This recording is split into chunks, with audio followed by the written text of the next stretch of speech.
wherever you may be. Welcome back for another edition of the Seahawks Playbook Podcast. Join your host, Bill Alvstad, and co-host, sports writer and football analyst Keith Myers as we talk Seahawks football.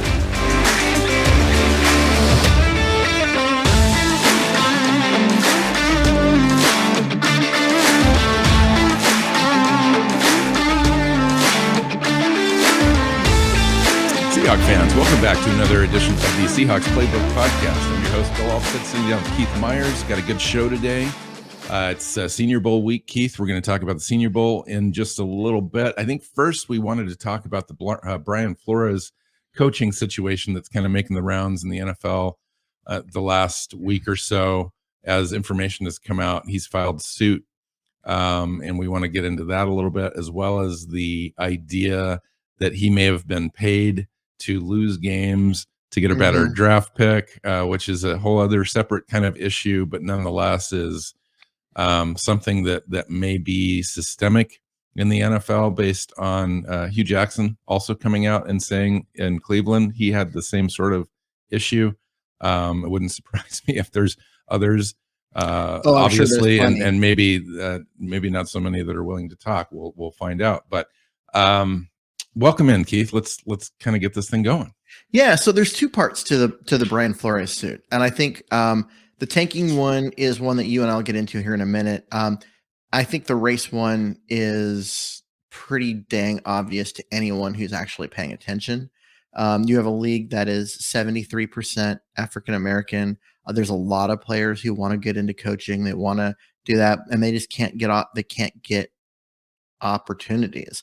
Or if the opportunities are coming along, there's this thing called the Rooney Rule, which basically says teams need to conduct, at least one or multiple interviews for a head coaching position with minority candidates, and I think they included also some higher end position coaches as well in that. Yep, that's a recent change. And so what you're saying is, even with that rule in place, these things are kind of turned out to be kind of shamish in the way that they're conducted. And they have been. And I know that people are looking, hey, the rule is there. You gotta interview this, candidate and whatever. And if you already know who you want, you have to go through the motions.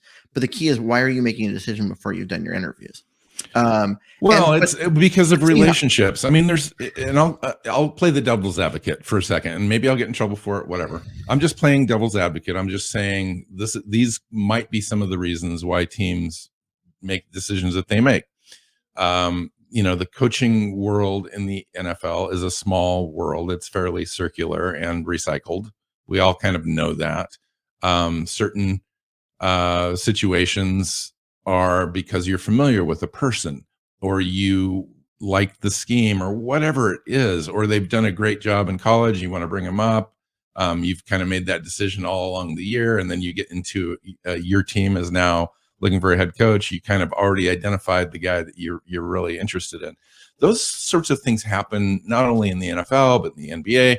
They happen in corporate America as well, just all over the place. People make decisions based on relationships, past, present, future, and good fits, all that kind of stuff. So there is a level of that is legitimate, that's out there, that kind of layers over everything. But what you're saying is this problem transcends that, and it goes way deeper, and it's a larger issue even than the NFL. It's more a systemic, societal kind of issue as well that touches upon this entire thing, which is, and I want to point this out too, which is difficult. And I look at it, for me, it's difficult for me to even talk about because I don't have any credibility on this issue. I'm obviously a white guy. A couple of white guys talking about it. It's right. But I think one of the things that we have to look at with this is you have a league which is 73% black. As far as the players, there's a bunch of players that black and white that like to want something at post playing days. They want to get into coaching and all of that. And very few of the black coaches get opportunities. And I'm not just talking about the head coaching jobs. I'm talking about all through. So you have position coaches that are still predominantly white, even though the players that just came out, just retired, and they are predominantly black, but only the white coaches are getting the jobs. Why? So let me kind of break that down just for everyone that's not really paying too much attention. There's one head coach in the NFL right now that's African American. 4 offensive coordinators. This is out of 32 teams. 4 offensive coordinators, 11 defensive coordinators, 8 special teams coordinators, 3 quarterback coaches, and 6 general managers. No ownership. Yeah. That's where we sit. Now, some of those numbers might look okay. For example, the defensive coordinators at 11, general managers at 6, and the 8 special teams coordinators. General managers it used to be 1, right? Baltimore was like the only one forever. And the fact that we have 6 now, I think it's showing that we're making progress in certain areas. But we still had yet another head coaching cycle in where you had really good black coaches up for jobs and they didn't get it, or haven't gotten anything yet. So there's still a couple openings, but it is what it is. And you end up with retread white guys that failed miserably in the past. That's that's really a big issue. That it is a big issue. And I look at, and we can look at specifics. We can talk in generalities. I think because people not only should people win on the merits of their resume, but race shouldn't be a factor. So the fact that that what you just said is true is an issue. And so this is the Seahawks podcast. I want to point out the Seahawks are not blameless in this. They did this when they hired Pete Carroll. They had already met with Pete Carroll, already negotiated a contract. It had leaked out that he was going to Seattle. And they denied it. No, we haven't made up our mind. They flew some of the higher ups in Vulcan out to interview Leslie Frazier in a hotel. They didn't even bring him into the facility. They flew people out there, gave him a fairly quick interview, left, and came home and announced the Pete Carroll signing. If you want to talk about a sham interview, that was an entirely sham interview. And they did it because they were trying to, make sure they satisfied the Rooney Rule. Okay, so why did that count? Why were they allowed to make their decision before they'd actually interviewed a minority candidate? Because it's a toothless rule that isn't enforced. I think the largest fine on the Rooney Rule that a team has ever had has been $200,000. Mm-hmm. And so I think it was well intentioned with the idea that even if they're not getting the jobs, that the interview process to get a head coaching gig it's usually a 6 to 8 hour interview. It's a long process. Could be a multi-day. Yeah, sometimes it's a multi-day, but 6 to 8 hours is very typical. And the first time you go through it kind of sucks because it's just a huge, long, exhausting process. And so giving these minority coaches an opportunity to experience this will mean that the next time that they would go into interview, they're going to know what they're doing. They're going to know that seems completely normal to me. Yeah. That part. Yeah. And so that was the basis of the Rooney Rule. So they'd be able to come forward and, having had multiple of these interviews, be able to present themselves really well, and it should lead to more hires. It hasn't. In fact, it's led to less hires. That's the big issue. Fewer black head coaches now, and I'm not just right in this second, but even over the last 5 years than there was before that. And when there have been African Americans hired, they've been given a shorter leash. Much shorter. And they're often, what we're finding, being brought in with the expectation that this is one of the findings of or one of the allegations of this is that when they are brought in, they're brought in told they need to lose, and then are fired because they lost. So that's So kind of a they're- little separate issue, but it's tied into the same lawsuit because it's it is brought part of the into complaint where he still then had to perform after experiencing that kind of hostile environment that was created because of that. Then he refused, then was still employed, and that was yeah part of the issue, and yeah ultimately so what he believes he was fired for. yeah he believes he was fired because the team did significantly better Had a than winning the owner record wanted, and had a winning record 2 years in a row, and almost like made the playoffs once and almost made it again. with And a seriously flawed roster. yeah, and was fired because he was being paid to lose. And if he'd done what he had been asked, he would have lost more games, and then been fired for losing games. And Yes, it was no win situation. So Hugh Jackson came out and basically said that's what happened to him in Cincinnati, was that he was told you or have to Cleveland, lose. one of the two. Or I'm thinking Cleveland, but because Cincinnati was where he was an offensive coordinator, but in Cleveland he was told you need to lose games. You need to get us the first overall pick. You need to go lose these games, and so he did. And then he got fired for being a terrible Losing coach. game. Yeah. And they hired someone else to Okay. actually draft the quarterback. Okay, so my question to you, and I don't want to take this too much longer because I think we can continue to talk about this for a long time and really never come up with any ideas or solutions or anything. Where do you want to leave it? Like, how is there anything that we can do going forward as a league that would try to mitigate these issues, put some teeth in some rules, anything at all that would kind of help equalize at least the ability to gain rightful employment on the merits of your abilities? I think the first thing that they can do is they can look at the second half of that complaint and make some owners sell, and get some of these old white guys that refuse to keep black head coaches, and get rid of them. And you can use the justification of paying someone to tank. It's one thing to trade away a bunch of veteran players, know you're going to take a step back for a year or two in order to clear out some cap space and all of that and reload. It's another thing to offer to pay your coach $100,000 per loss to intentionally lose. It's the general belief is that, yeah, a team might want to tank, but the players on the roster and the coaches, like, they're trying to win. They may have a lot less talent, and they know that guys were traded away for draft picks and all of that, but they're still doing their best and trying to win because their careers are at stake. And for an owner to come through and say, "Here's $100,000 per loss,"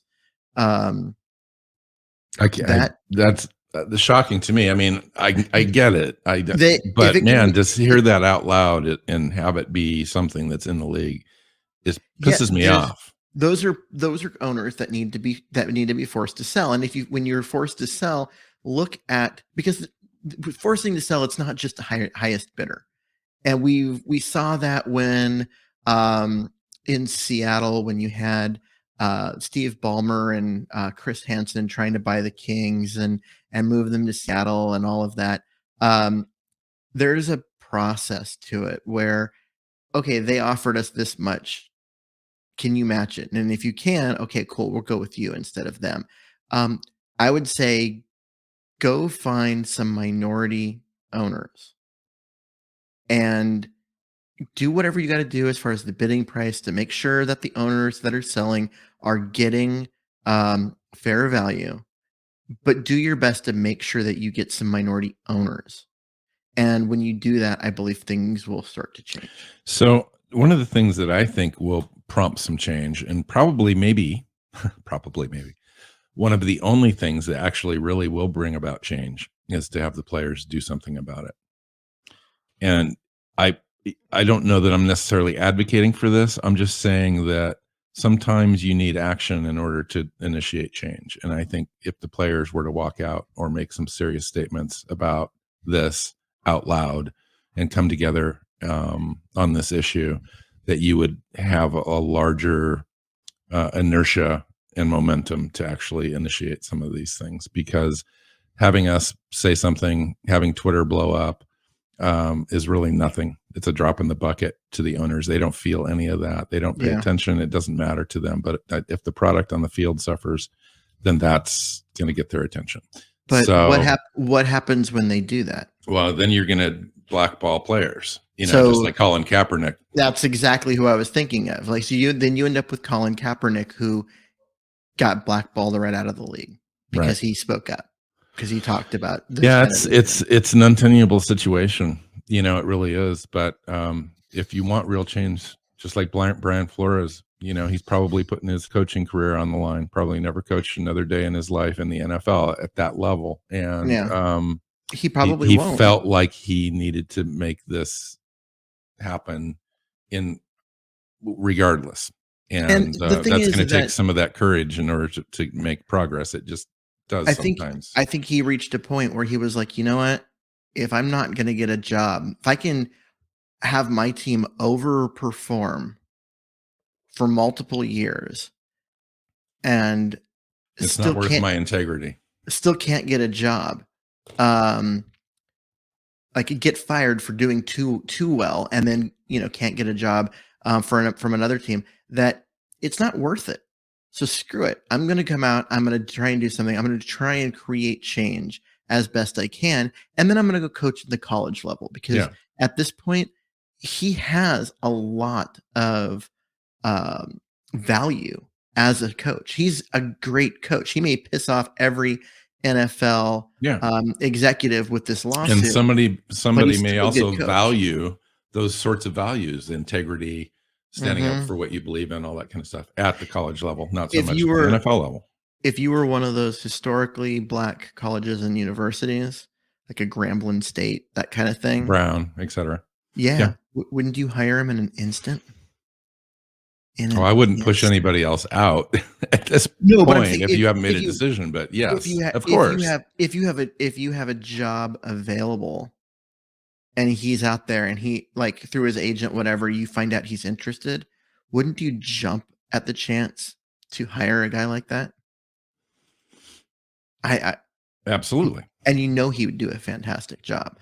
So anyways, it's not complete career suicide if he's willing to go that route. Sure. So I think the issue that needs to be handled immediately is this pay to not play situation, because I think that requires immediate attention. I mean, the whole thing does, but we need to get to the bottom of that. There needs to be some sort of investigation there. If there's other teams involved, all that kind of stuff, there needs to be penalties, draft picks lost, financial hits, all that kind of stuff. You mentioned the forced sale of a team. Those sorts of things should be in play, and we need to talk about it. It's a difficult conversation, but it is. We approached it today as a difficult conversation and had it, and we left a lot on the table, and maybe we can revisit this as the story progresses throughout the year. We can talk about it further. I did want to get to the Senior Bowl stuff today, because the Senior Bowl does take place on Saturday, and it is the off season for the Seahawks. And that means that we are in the hunt to fill some roster holes that we have. And currently they're substantial roster holes because we have not gone through the free agency process yet.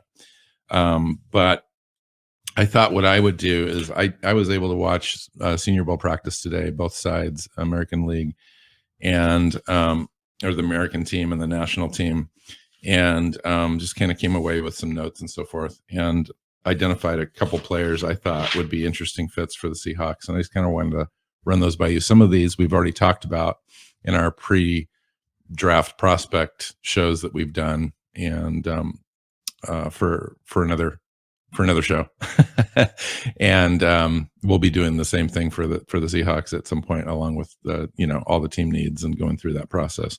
Haskell Garrett, I just want to mention, injured his shoulder today in practice. That's too bad. Driven into the ground by Stuber, and hurt his shoulder, but it's a small sprain, and apparently he's going to give it a go on Saturday, so we'll see. Trevor Penning, and I thought I just mentioned some players that I really like. Trevor Penning, the offensive tackle, looked really good in practice. Like, he just looks like a legit guy. He's my favorite left tackle in this draft, even over Neal, just because I just liked his temperament. And he had a very nice rep versus Logan Hall, where he just took Logan Hall to the ground, and it was ugly for Hall. But Troy Anderson's like an off the ball Mike linebacker in the mid rounds that I thought looked really good. Great length and agility. He's kind of a 5th, 6th round guy. 6'4", 235. Reportedly by McShay on the broadcast that he might run a sub 4.5, which would put him in a conversation for a nice rotational piece that you could have mid round, present some good value. Kenny Pickett looked good. What's the other quarterback's name? Not Sam Howell, but Willis. Mm-hmm. Willis looked great as well. He had some great reps. His spiral is really tight and nice, especially on the move. And that's why he is, despite playing at Liberty, is considered a top prospect, because the guy's got arm talent. He's got a big arm, tight spiral, accuracy, and that's why he's there. Sam Howell has been kind of the guy that's really impressed, which he's the quarterback out of North Carolina. And interestingly, it's Kenny Pickett, who's been considered the top quarterback in this draft class, that may end up sliding quite a bit. And it would have mattered. It's not what he's done at the Senior Bowl, other than the measurements. Yeah. Apparently he's got tiny hands. Yeah. 8 3/4 or 8 1/4 or something like that, which is literally 1.5 inches smaller than Russell Wilson. When you're dealing with an NFL football versus a college ball, it's about 1.5 inches larger in circumference. So it's a pretty big leap for a guy like that. He's looked good. They're throwing NFL balls there at the Senior Bowl practices and in the Senior Bowl. So we'll kind of see. That Sam Howell seems to be moving up just because he's got the best arm strength and ball placement of any of the quarterbacks there at the Senior Bowl, but his footwork is atrocious. They talked about it on the broadcast, and then showed some of his footwork in particular, and they analyzed it at the time, and it was like, oh man, that needs some work. But there's no arguing with his arm strength and his ability to put the ball up where it needs to go. So that's whether he's ready to start day one in the NFL, that remains to be seen. That's why he's kind of the back half of the first round, kind of a prospect. You could move up a little bit. There are quarterback needy teams, depending on how free agency falls out, depending on how the trade market goes for quarterbacks this offseason. We could see, quarterbacks falling a little bit in the draft, or if a lot of teams end up staying where they're at with quarterbacks and they kind of solve things before the draft, you could see some of these guys falling a little bit. So we'll see. I wanted to mention Jalen Petrie, the safety. He's making money in mobile. He's like a hybrid safety out there. Now, the reason I mentioned him is because we've talked about the Seahawks potentially needing another free safety depending on scheme, possibly a hybrid, a guy that could play both up front and drop back into coverage, because we know that Jamal Adams isn't great in coverage. So we would need another free safety on this roster if we run a cover 2 scheme. And that's the kind of coaches that they've been looking at so far. As far as defensive coordinators, they haven't hired one yet. We don't know any more than we knew 2 weeks ago, to be completely honest. So, but if they go in that direction, I think that in the draft, they may take a guy, and somebody like Jalen Petrie in the 2nd round or 3rd round, if he drops, would be an ideal fit for them. Purportedly runs a 4.43 40 at 6 foot, 200 pounds. And he pretty much can do it all. Jermaine Johnson, we're not going to be able to touch. He's like the best player at the Senior Bowl. He just is. Strength, tenacity, pass rush moves, all that kind of stuff. He's the guy. Eric Johnson is kind of a poor man's version. Defensive tackle, 6'4", 310 pounds, out of Missouri State. He's got an 83-inch wingspan with 34.7-inch arms, and he's been very disruptive against some of the offensive linemen there, which I don't know if it speaks very well of offensive linemen at the Senior Bowl. So let me pause you for just a sec, because one of the things I want to point out for our listeners is that Seattle scouts the Senior Bowl really hard, because they had 4 guys on the sidelines with Seahawks. Yeah, you've got guys like that defensive tackle you just mentioned from, was it Missouri State, Mhm. that you don't have, there's not a lot of film on them out there. But they get to come out after playing at Missouri State and play against the big boys, right? Play against guys from big Power 5 schools. And you get a chance to see, does what they did in college against really low competition translate? Can they do it against the, the other ones? Yeah. So the Seahawks scout the Senior Bowl really hard. Yeah, they They've do, made and they a lot of really trust decisions from it. Nagy. They really trust Nagy, and there's an interview process available to Mhm. them at the Senior Bowl. So you have, I mean, there were hundreds of scouts at practice, like Yeah. just completely lined the field. It was crazy. Tight end Isaiah Likely. I mentioned him because McShay said that he has him now rising to the number 2 tight end prospect in the draft Wow. overall because of the work so far at the Senior Bowl. 6'4", 240 pounds. He's kind of a Gerald Everett and Dawson Knox comp. I don't know if you're familiar with Dawson Knox, but he was the tight end for the Buffalo Bills. It's At 6'4", interesting. 242. It's interesting that McShay would say that, because what you've got so far with these workouts and these practices, that's a lot of like pass catching type of thing, and not a lot of like run blocking, which is one of the things. And I wonder if it's like, oh, yep, this because it's flashy and you can see it on in practice and whatnot. That's like, oh, he's going to rise, but can they actually do all the things that you want out of a tight end?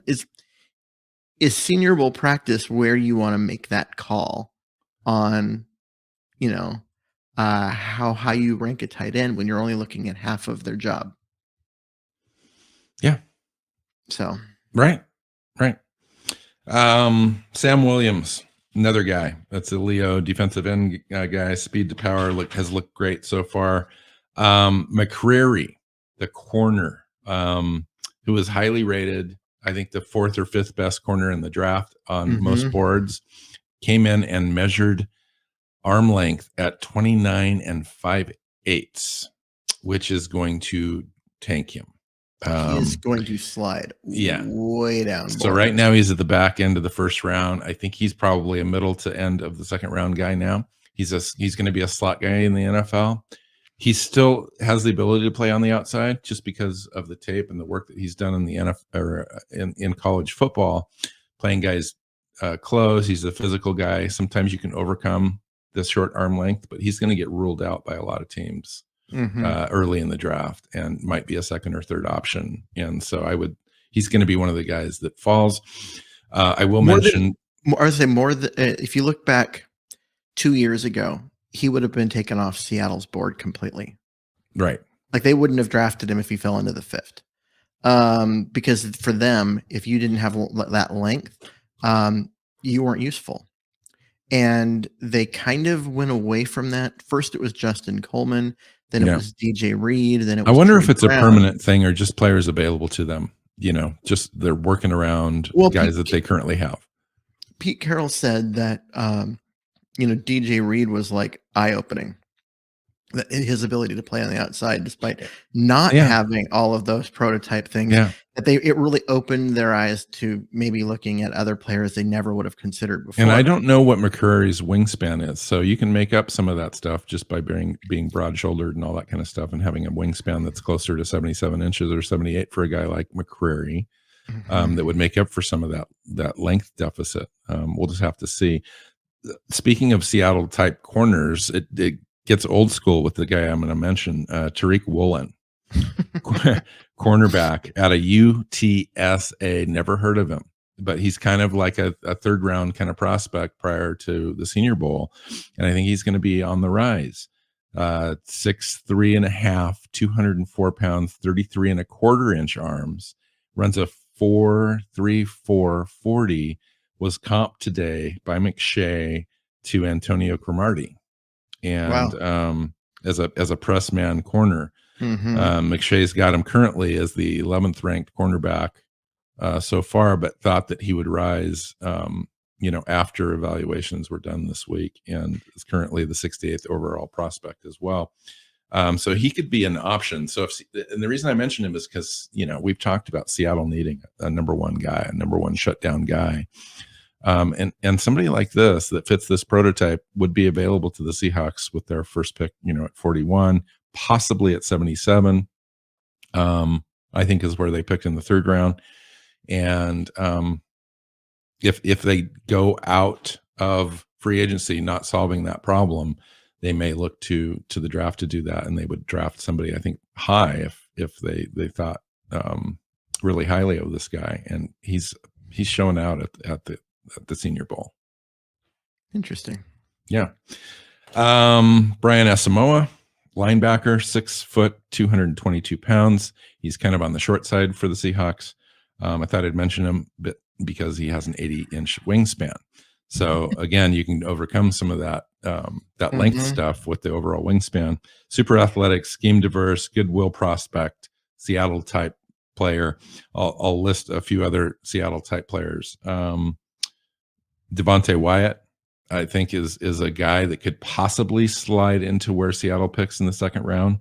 But he's having a great Senior Bowl, and we'll just have to see. 6'3", 315. He'd be a 3-tech kind of a guy that would disrupt the pocket, push guys around, get to the quarterback, all that kind of stuff. We need, I think, a guy like that. Brian Robinson, the running back from Alabama, looks great. Another guy, running back, Damian Pierce out of Florida, 5'9", 220, runs a 4.49 40 and a 37-inch vertical, is a guy to watch for because he just runs really powerful and fits kind of what Seattle likes to do. Greg Dulicic looks great, tight end. Look him up. He does the blocking, the pass catching. He's got good length. He's having a stellar Senior Bowl by all reports. And D'Angelo Malone, defensive edge guy and defensive end, runs a 4.5 40, could touch into the 4.49 range. Western Kentucky. So it's a guy that you just don't have on your radar, but it's kind of a fourth, fifth round guy prior to this process at the Senior Bowl. Could be rising at 6'4", 234 to 50 pounds, depending on whose notes you believe. And that's kind of it. Just some guys that I found noteworthy, just watching tape today, and it's kind of a fun process. I'm looking forward to going through the entire draft process because this is just a handful of guys, and it's going to be interesting. Yeah, I mean, the Senior Bowl is always great, especially if you have the opportunity to, because they broadcast the practices now, and so being able to go through and watch that stuff is fantastic. And most of the scouting is done at these practices. When you actually get to the game on Saturday, you'll notice that most of the team executives have left. They're all back in their home cities because the game itself doesn't really matter that much. It's what generates ad revenue, which allows them to put on the Senior Bowl every year. But it isn't a useful indicator of anything. It's those practices that really matter. Yeah, the practices confirm the priors. Mm-hmm. And the interviews are the first time they get a chance to talk to these players, and then they get to talk to them again at the combine. So that process right there is really key. And then they get to invite 30 prospects or so into the facility to have individual interviews and so forth. So it's that stuff that we just don't have access to, Keith. And we've talked about this for years. This is the piece that sometimes, well, more than just sometimes, tips the scales to one prospect over another. And so that's why this is really important. So that's all I had, Keith. Yeah, I mean, no, that's a fantastic list. I'm glad you're able to go through and watch these practices because I just have not been able to do so this year. And I'm hopeful our listeners appreciate the work you do on all of this because problem. It's been I mean, there's just a lot of great. There's a lot of prospects, Keith. There just is. We go through this draft process every year. Yeah. And by the time we hit the draft, we've touched upon probably 300 names, 270 of which will get drafted. But there's 100 players at the Senior Bowl. I think people lose track. 104 players last year were drafted out of the Senior Bowl. So I think people lose track of the fact that there's a lot of players there. So this isn't just like, oh, you're getting scouting, information on 20 players. I've got 100 players. Yeah, Jim Nagy was interviewed today, and he said that 104 players last year went drafted from the Senior Bowl, and he expected the same amount, possibly 3 or 4 additional players overall drafted from the Senior Bowl this year, which would account for roughly 45% of all players drafted. So this is a good kind of game. It really is a big deal. And Nagy's done a fantastic job. When he took over running the Senior Bowl, it looked like it was going downhill and might go away. And he has really done a fantastic job of like getting the best talent there. Yeah, getting great talent to come. The fact that he got guys like Kenny Pickett. 5 out of the top 6 quarterbacks are at this game. Yeah. And so to get guys like that, which gets the coaches there, it also increases the number of eyeballs. It's just a fantastic thing. He's done such a good job of putting this together. And he's also accessible if you want to, text him or tweet him and get a hold of him on. Now he has liked a couple of my tweets, but that's as close as I've gotten to having a conversation with Jim Nagy. So if anybody out there can put me in touch or Keith in touch, we'd love to have him on the show because he's just a fantastic resource.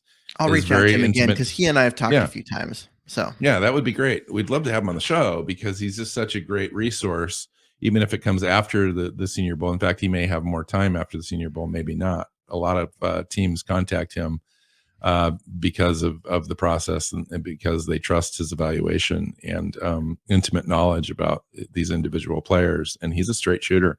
He'll tell you if somebody's exceeds expectations or doesn't. And a guy like that on the show would be fun. Okay, so let's get out of here, Keith. So we'll see you next time. We did one show this week. It was more my schedule than Keith's. Keith was totally willing to do the other show that we had planned, but I was getting in the way of that. So next week we'll do 2, promise. You can find Keith on Twitter at Myers NFL. I'm at NW Seahawk. The show is at Seahawks Playbook, SeahawksPlaybook.com. It's all the content. You can find us on your favorite platforms, including YouTube. And make sure you share the episodes and subscribe. That would be awesome. So until next time, go Hawks. Go Hawks. Seahawks Playbook Podcast listeners, thanks for joining us for another edition of the show. You can find us on Twitter. Bill is at NW Seahawk. Keith is at Myers NFL. And the show is at Hawks Playbook. You can listen and subscribe to the show at SeahawksPlaybook.com.